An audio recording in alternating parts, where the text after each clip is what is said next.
Mga kabarts, di sa ko mag-YouTube rong panahon na. Ay, kaya nga naman, inig-scroll mo, makita nimo ang kahimtang dito sa Cebu.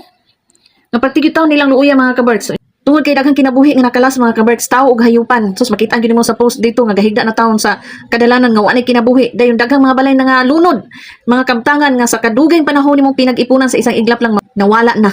Ug di gyud nimo malikayan nga dili mo tuloy imong luhang maglantaw sa ilahang mga kabarts. Nya wa gyud puti matabang in taon.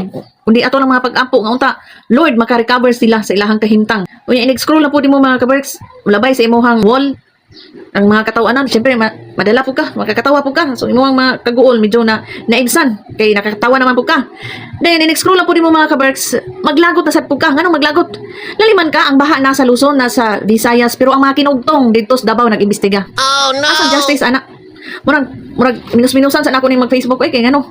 Muka mohilak, muka tawa, maglagot man ta aning style. Mo nang pahuway sa ta, manarbaho sa tani nga makakita tag piso. Sa muka lagi.